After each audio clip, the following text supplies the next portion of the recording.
These are your evening headlines for November 3rd, 2025, right here on BYU-Idaho Radio. Thanks for joining me today. I'm Jill Clary. Mark and Laura Willis spoke at the Fall President's Forum at BYU-Idaho last Thursday. Mark has held several leadership roles in his career, including a chief executive role at the multi-billion-dollar company General Mills.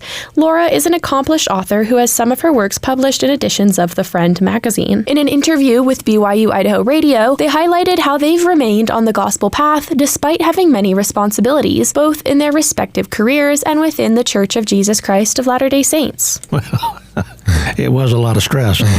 I'll have to admit that.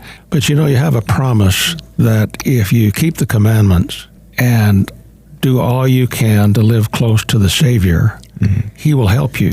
And on many occasions, I felt like I was in over my head, but I would appeal to heaven for help and then work as hard as I could, and somehow we managed to get through. Laura wasn't aware of her love for writing until she received an unexpected church calling. But he was called a stake president, and I kept saying to him, you need to call a stake historian to write the history of this stake. It is so interesting. He said to me, I'm going to call you to be the stake historian. And I said, wait a minute.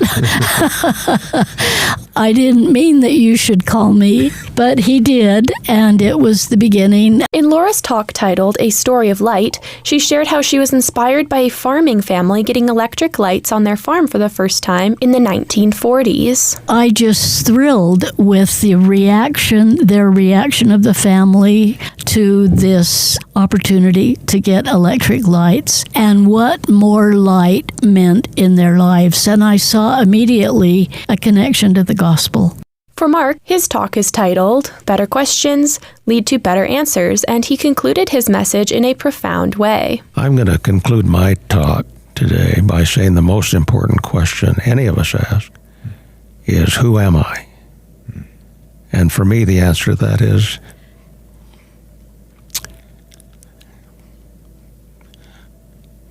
I am a disciple of Jesus Christ. With elections tomorrow, Hannah Hanneberg sat down with Rexburg City Council candidate Aaron Richards to discuss what he hopes to bring to the position if elected. Here's an excerpt from their interview. I have a wonderful circle of friends that encourage me to get outside of my comfort zone and be able to contribute at a higher level here in the local community. I've been on the Planning Commission for about 6 years, and so that's kind of given me a really nice introduction into the public hearing process here in Rexburg. I've taken the opportunity to go to the next level. And what sets you apart from other candidates running? I'd say the biggest thing that sets me apart is 25 years in the residential development industry. Having worked as a developer, we're constantly presenting to multiple city councils in multiple municipalities, working in municipal utility districts, and actually building community, actually physically building community.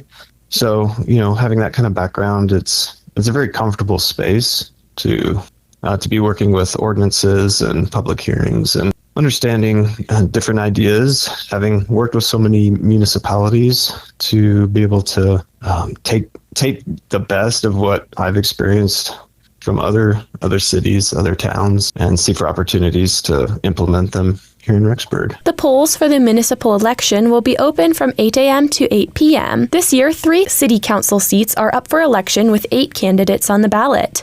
The 8 candidates include incumbent Colin Erickson and challengers Alicia Tejan and Evan Baxter, Lee Price, Savannah Dodd, Vince Haley, Bill Riggins, and Aaron Richards. Voters can learn more about each candidate from our Meet the Candidate series on our website, byui.edu/radio. The election could influence several key local issues such as the bond for a new police station, planning and zoning for housing, and city infrastructure improvements. To find your polling location, visit rexburg.org/page-elections. Voters registered to vote in Madison County should bring valid identification to the polls and make their voices heard in this election. The Nogathon returns to Ammon for its 3rd consecutive year. The event challenges participants to run a mile while drinking 32 ounces of eggnog. The run is divided into 4 quarter-mile lengths with the requirement that for every quarter-mile mile lap, the participants down an 8-ounce cup of eggnog or chocolate nog. According to EastIdahoNews.com, it's possible to become sick due to the amount of eggnog participants consume. There will be trash cans located around the course, just in case they're needed during the race.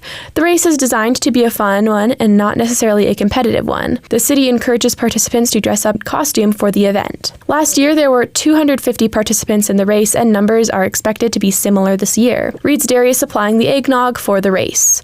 The Nogathon is this Saturday at McCowan Park at 2 p.m. Check-ins for the event will start at 1 p.m.